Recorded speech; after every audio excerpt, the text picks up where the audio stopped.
Bonjour et bienvenue, voici notre tour d'horizon économique, géopolitique et boursier. Nous sommes le lundi 27 avril et excellente nouvelle, nous apprenons ce matin que la croissance en Espagne atteindra 2,9 en 2015 et en 2016.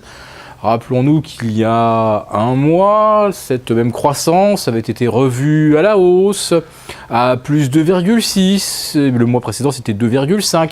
En début d'année, c'était plus 2%. Oui, tous les mois ou presque, M. Rajoy nous amplifie la croissance espérée en Espagne. Alors l'Espagne, c'est vraiment un pays miraculeux. Faire 2,9% de croissance quand à côté d'elle, la France fera péniblement 1%. Quand l'Italie, pas si lointaine en termes de conditions économiques, fera également probablement moins de 1%. Quand l'Amérique du Sud est littéralement en panne, Argentine, Brésil, je ne vous fais pas de dessin. Donc l'Espagne, tout seul, avec ses petits muscles, va nous faire 2,9% de croissance. Donc allez-y, investissez à fond en Espagne. Et puis, il faut aussi y aller de bon cœur en Irlande. L'Irlande qui est le nouveau modèle de notre Premier ministre, M. Manuel Valls, qui salue la recovery de l'Irlande. Grâce à ses sacrifices, l'économie est repartie. Wow, ça tient à rien en fait le redémarrage d'une économie, juste par exemple de limiter l'impôt sur les sociétés à 12%, ce qui fait venir toutes les multinationales du monde. Bon, ça ne donne pas d'emploi à l'Irlandais de base, je vous rassure. Et puis l'Irlande, c'est un pays où tout va mieux naturellement, puisque les salaires se sont effondrés depuis 2008, ils ont à peine commencé à remonter. En revanche, l'immobilier, lui, a explosé littéralement de plus 45% à Dublin l'an dernier. Alors, avec un salaire qui ne bouge pas et des prix de l'immobilier qui flambent de 45%, je ne vous cache pas que pour l'Irlandais de base, tout va véritablement beaucoup mieux. Et qu'est-ce qu'on doit être fier en tant qu'Irlandais de savoir que le pays a retrouvé le chemin de la croissance quand on n'est plus capable de pouvoir se loger.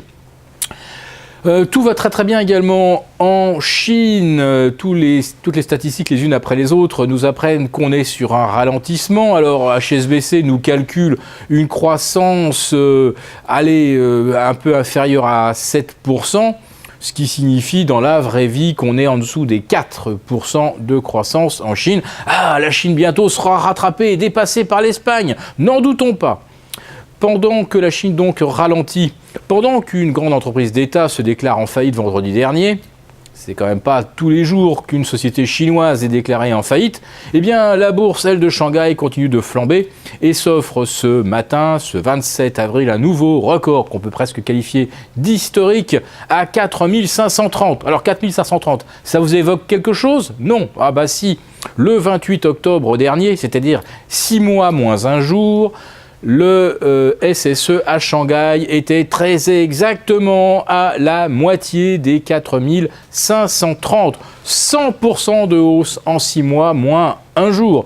Plus 125% de hausse depuis le 28 avril 2014. Pas de doute, le marché chinois, c'est pas cher, il faut y aller. Alors bon, certes, il y a moins de croissance, certes, les entreprises chinoises n'augmentent pas leurs bénéfices, mais bon, il y a tellement de retard à combler par rapport au Nikkei, par exemple, n'est-ce pas? Donc, tout va bien pour la Chine. Alors maintenant, est-ce que la France va suivre le mouvement? Eh bien, on en saura peut-être plus ce soir avec les statistiques de l'emploi. Bon, on nous annonce qu'elles seront déjà mauvaises, mais ce qui compte, c'est qu'il y ait de la croissance, n'est-ce pas? Que la reprise soit là. Alors si la reprise ne crée pas d'emploi, c'est finalement très très accessoire, comme on le voit par exemple en Irlande. Si la fameuse reprise met les gens dans des situations intenables, toujours comme en Irlande, ce n'est pas grave du moment qu'on peut prononcer le mot reprise. Reprise, reprise, reprise, égale des cours de bourse qui s'envolent inexorablement.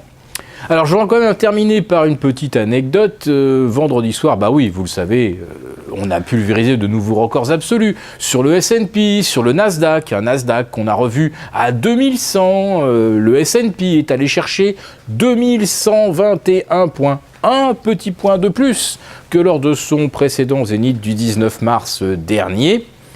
Une magnifique hausse sur fond de 2/3 de valeurs américaines en repli. Même pour le Nasdaq qui a pris 0,7%, il y avait 2/3 de valeurs en repli. Mais oui, il y avait quand même 14% de mieux sur Amazon, plus 10 sur Microsoft, plus 3,5 sur Google. Alors quand les géants tirent la cote, que voulez-vous? Ça monte. Mais est-ce que vous croyez vraiment que c'est une hausse tout à fait saine? Oh bah oui, nous disent ceux qui anticipent déjà un S&P à 2500.